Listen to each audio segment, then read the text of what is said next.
I'm Linda Ray from Real Estate One from the Rochester office, and I am here at the central office in Southfield with none other than our president, Dan Elsea. Hi, Dan. Hey, Linda. How you doing this morning? Good to see you. We would like to have a little bit of a chat about the history of Real Estate One. Sure.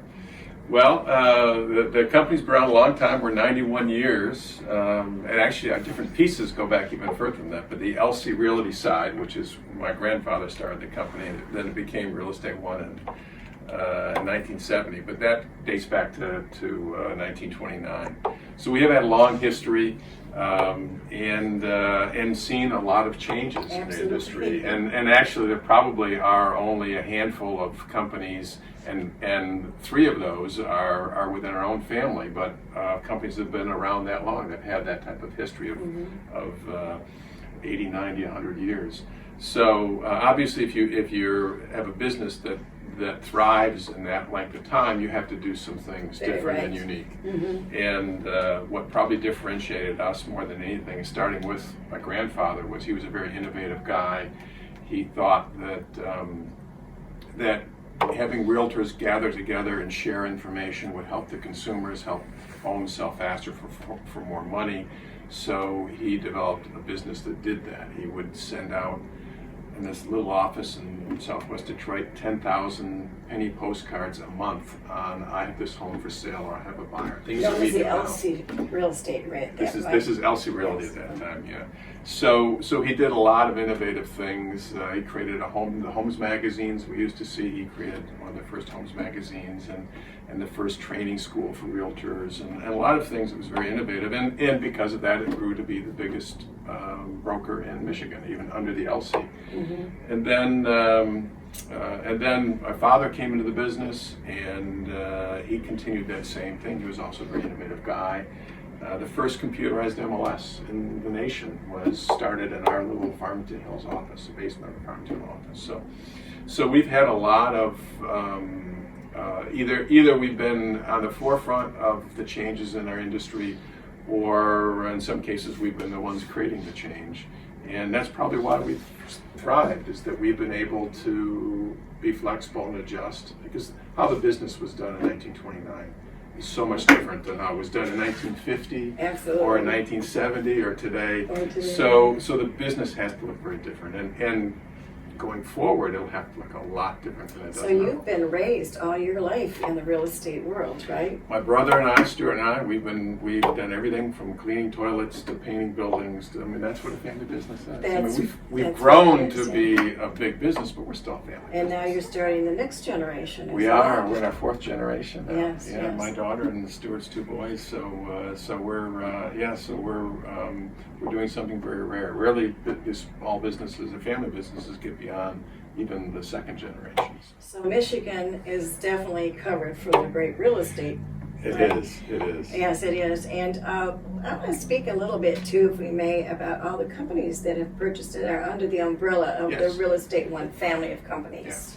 So we have grown a lot of different ways, and that was sort of an innovation that we started back in the 90s.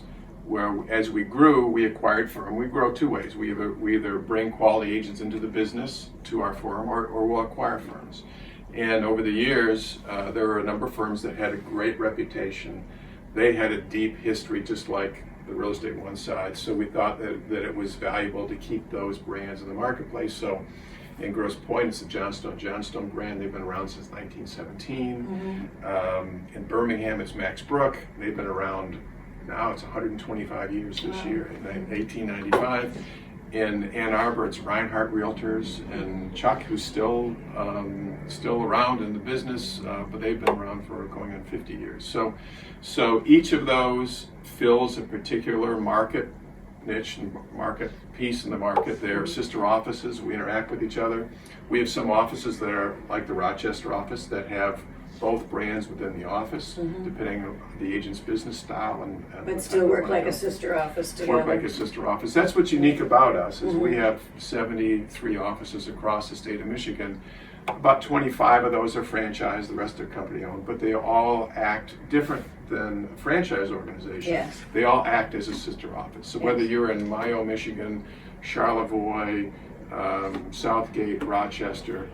Our realtors are welcome in those offices. We're happy to see them. We have agents. And we all have good buds that we refer to in those offices. You do, too, and we try to interact people, get people to interact, to learn about each other. It is exciting. Yeah, and it generates, I think that the fact that we have such a tight-knit network is one of our biggest competitive advantages, and that it generates probably 10 or 15% of our business is because of our network. So one of the things, if you're a seller and working with our organization, there's probably a 10% increased chance of a sale, which doesn't sound like a lot, but you add up all the different things that you do with your team and the realtors do in marketing homes, each of those is like a 10, 15%. You add it up and it becomes a big difference.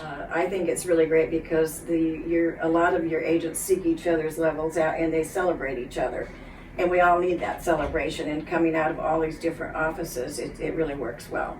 Well, I know that the convenience of the branch network, I know you guys use it a lot, whether it's Rochester, Troy, Clinton Township, Oxford, all the markets. Traverse, of course, Traverse City, yes, you've done some great business there. Yeah, it does. It enables us as a real estate agent to pick that up. I know we had a friend that wanted to do this house in Traverse City, for example, but they wanted us to have hands-on. Well, we know that we couldn't do a just job without having one of our agents in Traverse City join us. So once again, that was a good example of why the sister offices work so well together. Yeah. What do you think's coming at us for the future, Dan? It's so positive. Well, I think the long term for our industry in the next 10 years for home ownership, for people with homes, I think looks very positive. There'll be economic ups and downs. There just will be. There always is going to be ebbs and flows. But for someone who's looking to own a home or in the future, I think that it'll be a wonderful investment just because of demographics. There just are so many people. There's the baby boomers, the millennials, every group you can get, the Gen X, Gen Y, Gen Zs, and they're all converging over the next 10 or 15 years into wanting to either sell for a boomer or buy for everyone else. Move ups. So we'll have demographically the biggest housing group of people that want to do something in the history of our nation. And so it will overwhelm any economic issues. Does it mean that if we have a recession that there'll be fewer homes sold for a period of time? Yes, for whatever recession lasts a year or so. But relatively speaking to the rest of the industry, I think it'll outperform the rest of the economy because there are just so many people that want to buy and sell houses. So it's a really good time to still use it as an investment. Interest rates, of course, are at near record lows. Oh, my goodness. Inventories are tight, so it's this weird thing where sellers have a great advantage because there's lots of buyers, so home values are rising. Buyers have an advantage because rates are so low. So you don't get too many opportunities where you have sellers and buyers each have an advantage of being there. Usually the market leans heavily to one side or the other. And this certainly is leaning towards a seller's market. Sellers still having a bit of advantage, values are rising. But with rates so low, so if someone is looking to buy a home in the next year or 18 months, they need to be in the market right now. Right now. Right now. This is March already, isn't it? Yeah, it is. Wow, this is fantastic. Well, we thank you for your time today, Dan. Thanks. It's exciting. I did want to mention one other thing, and that is about the central office before we go. Sure. Let's talk about that just for a minute, too. With the advantage of having a central office right here in the state of Michigan, where agents like myself can come, and also there's classes, licensing, teaching classes, technology classes, all kinds of classes that are available to your agents in their inner offices. But we have that advantage over most companies where they have their office maybe in another state. Yes, so how we compete is that there's lots of individual brokers. There's small companies that we compete with, usually 10 to 15 agents, and they typically are very independent, their own brand. And then we have others that purchase franchises, and the Century 21s and et cetera is out there in the world. And you're right, those that purchase a franchise don't have anything here. It's in New Jersey, it's in Denver, it's somewhere else.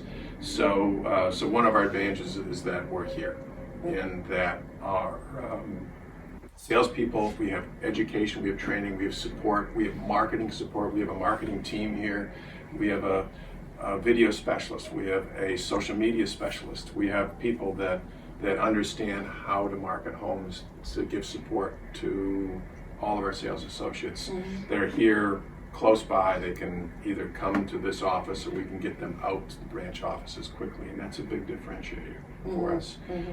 All of our affiliate businesses, our title, our mortgage, our insurance pieces, our property management, we're the only broker in Michigan that has all of those that we actually own and control.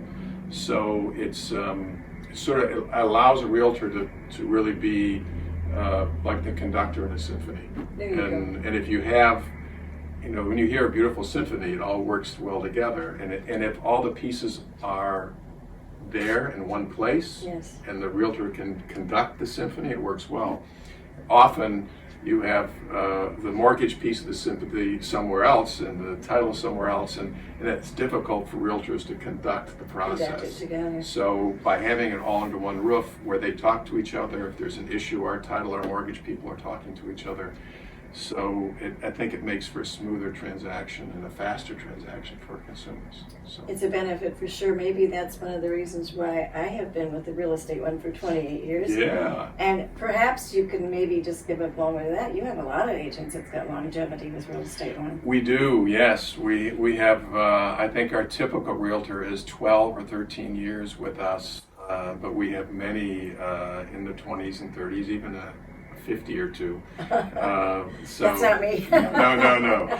But and I think that's we've all grown up together. Yes. In the business, we've grown up, and the business has evolved, and it's changed quite a bit. But hopefully, we've been able to adjust with that change and give each of our realtors tools, whether it was 10 years ago, and then the tools the last 5 years, and the tools we'll be giving in the future, which will all be very different.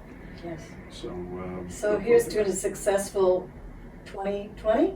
Absolutely, 2020 and beyond. Thank you so much for today. It's Thanks, always a Linda. pleasure to talk with you, and I hope that we've been instrumental in helping some of the clients that's coming our direction. You've built a phenomenal business. It is wonderful to see what you guys have done. It's fun. And that's probably the reason why, because it's been fun. It's fun. Yeah. I love working with our clients. So if you have a real estate need, 248-709-3786.